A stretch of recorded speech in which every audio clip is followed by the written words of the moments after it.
Oh, hello! I just got back from my trip from India and Thailand. And It's been an amazing trip, and I got to experience and learn so much stuff about Hinduism and Buddhism. And the culture they have there is so unusual to what we have here in Sweden. And unfortunately I can't come and visit you all of my family due to the coronavirus, but I will try to show you my stuff that I got here in my bag and try to tell you about my trip. And I hope this will bring you some joy and some new knowledge about these religions. Well, first off, I started my trip in India, and the biggest religion in India is Hinduism. I got some stuff here in my bag that I wanted to show you. I will just get it out of here. First off, I have first off, I got this holy text of theirs. It's the Vedas, or the Book of Knowledge. It contains songs, how to perform weddings and funerals, and my friend there in India told me that it even contains some magic spells and even how to impress a loved one. So it will be some exciting reading I have here. And when I speak about the Hinduism's holy text, why shouldn't I speak here about the Buddhist holy text? This is the three major books of the Buddhist beliefs, and this is from Thailand. I got it from my friend there in Thailand who is a Buddhist, and he told me that it includes includes a lot of Buddha's teachings and what he said here, and even the teaching of his pupils. But do you know what's the biggest difference between these two religions was? It was that the Buddhists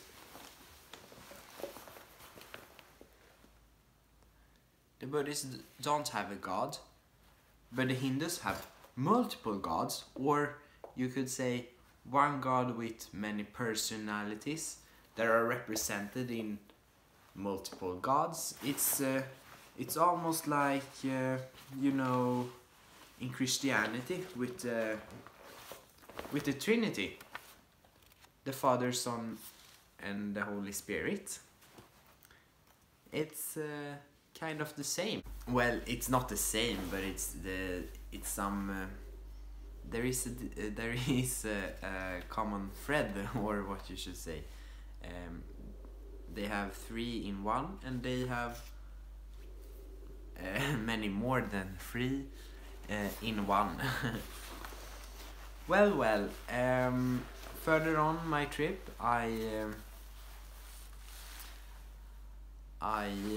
went to my friend's house, first in India, of course. And this is a picture of my friend's praying station in India. They have a picture of some of their gods and some holy oils and different sorts of stuff. They have everything. And when I was at my friend's in India, we didn't eat any eggs, fish, meat, or bird meat, since that's not allowed to be eaten in this in the Hinduist beliefs. But we did eat dairy, which I thought was a little bit weird, but that was cool. My friend there even told me about Brahmins, a class of Hinduism, and they even have stricter rules about how and what to eat, and they have to prepare their food in a certain way and even store it in a certain way. So that's even harder than to not eat some stuff. Well, but here is a picture of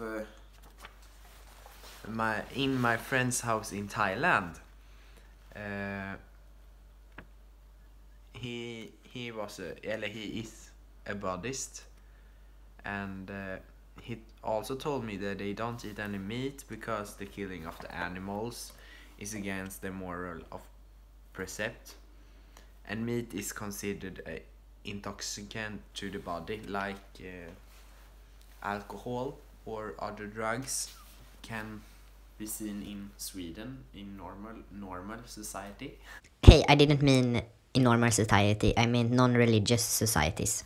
Just to explain the word that I said. And when my friend told me about all this stuff with food, I thought about the Jews. They also have some restrictions due to foods and what's kosher and what's not.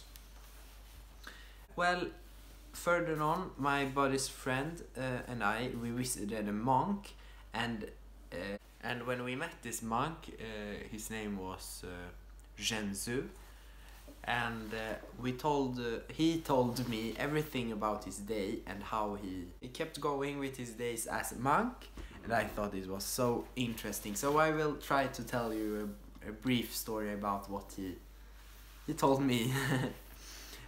First off, he said that he woke up at 4 in the morning to meditate in front of a Buddha statue, and I just stared at him because I had a hard time waking up at 8 that morning. But Shensu, he told me about 8 belongings that the monks are allowed to carry with them. The 8 belongings are first off 3 pieces of clothing, 1 belt and a shaving tool, and that makes 5. And then they also got to have a needle to repair his clothing if they would get some rips or something like that. And of course they got to have a bowl to bake food in, because monks don't prepare their own food. They go out and beg for food, and the people that give the monks food, they also the monks often tell them a blessing or some word of advice. So the people that give the food say thanks because they get to give the food, not the monks. They don't thank for the food in the same way. And then the last thing is a water filter to not accidentally swallow a fly, because that's against the rules, because that would be killing an animal. But this sounded crazy to me, because I mean, I was wearing more than 3 pieces of clothing right when he said that. And I could not imagine to only have 3 in total. Like, how would that be with washing and everything like that? But lucky the other Buddhists that don't become monks. I would say in some cultures in Thailand, to become a monk is the only way to reach nirvana, but some don't say that. So the monks' beliefs are different, of course. When when we left the monk, my friend told me that there isn't so many female monks, and that they have many more rules than male monks have. So if you are a female and become a monk, you have much more rules than a male that becomes a monk. And I asked why, and he told me that from the start, Buddha, he didn't let women become monks at all. since he thought they would tempt the male monks to not live in celibate. But I asked how they feel about people and social classes and ethics. He told me that the supreme spiritual goal in Buddhism is genderless, therefore anyone could accomplish it, no matter their gender. However, the Thailand's monastic order has earlier had some feud with in this topic, but now they rest their case against female monks. But in India, some of the Hindu groups, the women are celebrated as the most powerful force in the universe, and that I thought was sounding good. But the text is... When I say the text, I mean their holy text. The text presents a fuzzy picture of women's duties and rights, therefore it differs a lot what people think of both genders' rules and duties in both religions, both Buddhism and Hinduism. But further on in India, I asked my Hindu friend about the ethical question, and he told me about the Hindu ethics of non-violence and speaking the truth and not stealing and not cheating, of course. This would I thought about it, and I would call the Hindus moral, ethical people, since they these are their morals and they follow them to the point, and try to be good people, and the Hindus want to be good people, and therefore I would also say they are virtuous people, because their duties tend to be good, as well for the Buddhism people. They all want to do good duties for other people. When I say duties, I mean deeds. The Buddhist, when he gets the food, he gives them a blessing or some sort of advice, and that's a good deed to make someone happy or on the right track in life. So I got so much experience from this trip, and I'm so thankful that I was able to go before this coronavirus break out here in Sweden and all over the world. And I'm thankful that I'm here home in Sweden.